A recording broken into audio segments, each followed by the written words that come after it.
नमस्कार, मी गणेश। एक 30 वर्षीय गर्भवती महिला जी गर्भात 2 जीव घेऊन दीनानाथ मंगेशकर हॉस्पिटलच्या दारात गेली, पण या चॅरिटेबल हॉस्पिटलनं दार उघडायला 10 लाख रुपये मागितले। तनिषा भिसे यांच्या मृत्यूची ही कहाणी फक्त एका महिलेची किंवा फक्त एका कुटुंबाची नाहीये, तर आपल्या देशातील आरोग्य व्यवस्थेचा काळा चेहरा उघड करणारी ही घटना आहे। आणि हे सगळं झालंय आपल्या पुण्यासारख्या शहरात। हे तनिषा भिसे यांचं प्रकरण उघडल्यावरती अजून काही धक्कादायक खुलासे आणि प्रकार या हॉस्पिटल संदर्भातले समोर आलेले आहेत। आणि हे प्रकार तुम्ही ऐकल्यावरती तुमच्या लक्षात येईल की या हॉस्पिटल प्रशासनावरती खूप मोठी कारवाई आता होऊ शकते आणि ती झालीच पाहिजे, याच मताचा मी आहे। एक एक करून मी तुम्हाला हे तिन्ही प्रकार या हॉस्पिटलबद्दलचे सांगणार आहे। सोबतच देव करो की तुम्हाला किंवा तुमच्या परिवारातील व्यक्तीला कधी हॉस्पिटलची पायरी चढायची वेळ नको यायला, पण जर गेलाच तर सरकारचे नियम काय आहेत, तुमचा हक्क काय आहे हे देखील तुम्हाला माहिती पाहिजे, आणि जे मी तुम्हाला व्हिडिओच्या शेवटी सांगणार आहे। त्यामुळे तुमच्या परिवारासाठी हा व्हिडिओ शेवटपर्यंत नक्की पहा। सगळ्यात पहिलं आणि सगळ्यात भयानक प्रकार समोर आला होता 2019 साली। त्याचं झालं असं की रमेश धर्मावत, जे की एक ॲडव्होकेट आहेत, यांनी 2019 साली तत्कालीन पुणे जिल्हाधिकारी राम सर यांच्याकडे तक्रार केली होती।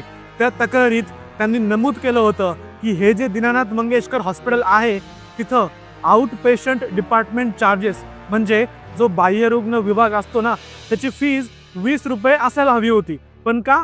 कारण हे चॅरिटेबल हॉस्पिटल आहे, खाजगी रुग्णालय नाहीये, अगदी फुकटात यांना जमीन देखील मिळालेली आहे।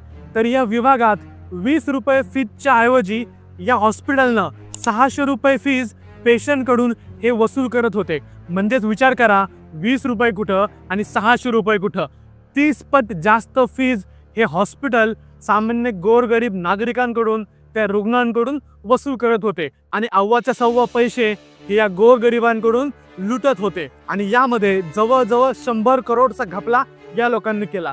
आणि हा सगळा प्रकार लक्षात घेता त्यावेळच्या कलेक्टरनं या हॉस्पिटलला एक नोटीस देखील पाठवली होती।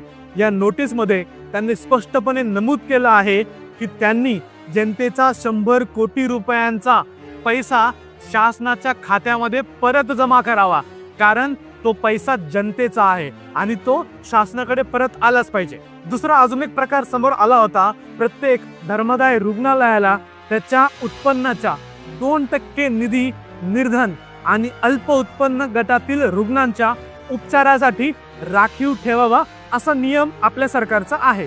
पण या दीनानाथ मंगेशकर रुग्णालयाने गरीब रुग्णांच्या वापरासाठी असलेला 35 कोटी 48 लाख रुपयांचा निधी वापरलाच नसल्याची धक्कादायक माहिती समोर आली आहे। 35 कोटी 48 लाख एवढी बक्कळ रक्कम या हॉस्पिटलमध्ये पडून आहे, आणि फक्त 10 लाख रुपयांसाठी तनिषा भिसे यांना त्यांचा जीव गमवावा लागला। आता तुम्हीच सांगा, हे 35 कोटी कोणाचे आहेत? सामान्य जनतेचेच आहेत ना। मग हे पैसे गरीब जनतेसाठी नाही वापरायचे तर मग काय कुजायला ठेवलेत का? की या पैशांचा अजून काही गैरवापर होणार आहे किंवा हे पैसे कोणाच्या खिशात भरले जाणार आहेत, याची देखील चौकशी व्हायला पाहिजे। आणि तिसरा आणि अजून महत्त्वाचा मुद्दा म्हणजे दीनानाथ मंगेशकर रुग्णालयाने मागच्या 6 वर्षात इन्कम टॅक्सचा एकही रुपया भरलेला नाहीये। या रुग्णालयाने महानगरपालिकेचा 27 कोटी 38 लाख 62,874 रुपयांचा मिळकत कर थकवला आहे। चक्क 2019 सालापासून महानगरपालिकेचा मिळकत कर या लोकांनी भरलेलाच नाही, अक्षरशः 1 रुपया नाही। मित्रांनो, तुम्ही आम्ही 1 रुपयाची थकबाकी करून दाखवा। बघा, सरकारी अधिकारी बाबू आपले कसे उंबऱ्यात येऊन बसतात, आणि या रुग्णालयाने 6 वर्षापासून कर भरलाच नाहीये। आणि यात महानगरपालिका प्रशासनाचे कोणते कोणते अधिकारी सामील आहेत याची देखील चौकशी झालीच पाहिजे। फक्त महानगरपालिका प्रशासनाचे अधिकारी आहेत की अजून कोणत्या मोठ्या नेत्याचा याच्यामध्ये हात आहे हे देखील पाहावं लागेल। या सगळ्या प्रकरणामध्ये आज तिसरा अहवाल मुख्यमंत्र्यांसमोर सादर करण्यात आला आहे, आणि आता या तीनही अहवालातून एक अंतिम अहवाल सादर केला जाईल, आणि या सगळ्यानंतर मुख्यमंत्री काय तो शेवटचा निर्णय घेतील। ही सगळी चौकशी पूर्ण झाल्यावर रुग्णालयाला दंड, सुधारणा, कर्मचाऱ्यांवरती कारवाई किंवा हॉस्पिटलचं संपूर्ण प्रशासन सरकारच्या ताब्यात घेण्याची शिक्षा सरकार देऊ शकतं, किंवा जर जनतेचा आक्रोश चिघळला तर या हॉस्पिटलवरती बुलडोझर चालवायला देखील प्रशासन मागे पुढे पाहणार नाही, असं देखील काही लोक सांगतायत. मित्रांनो, हे प्रकरण दीनानाथ मंगेशकर रुग्णालयापुरतं मर्यादित नाहीये. भारतातील अनेक धर्मादाय रुग्णालय कागदपत्रांवरती गरिबांना मोफत किंवा सवलतीच्या दरात उपचार देण्याचं वचन देतात, पण प्रत्यक्षात त्यांचं कर्तव्य, त्यांचं वचन, त्यांचं वर्तन खाजगी रुग्णालयापेक्षा वेगळं नसतं. तुम्हाला जर अशा एखाद्या हॉस्पिटलमध्ये जाण्याची वेळ आली तर तुमचे अधिकार, रुग्णालयासाठीचे नियम काय आहेत हे पहा. याचा एक स्क्रीनशॉट तुम्ही काढून ठेवा, कधी याची तुम्हाला गरज पडेल सांगता येत नाही. तनिषाच्या मृत्यूने भारतीय आरोग्य व्यवस्थेतील अनेक दोष उघड केले आहेत. भारतात आरोग्य सेवांवरती होणारा खर्च हा GDPच्या फक्त 1.2% इतका आहे, जो की जगातील सर्वात कमी आहे. तुम्हाला फक्त तुलनेसाठी सांगतो, युनायटेड किंगडम म्हणजे इंग्लंडमध्ये हा खर्च 10% आहे. अमेरिकेमध्ये, ज्याच्यासोबत आपण तुलना करतो नेहमीच, 17% तिथलं सरकार आरोग्यावरती खर्च करतं.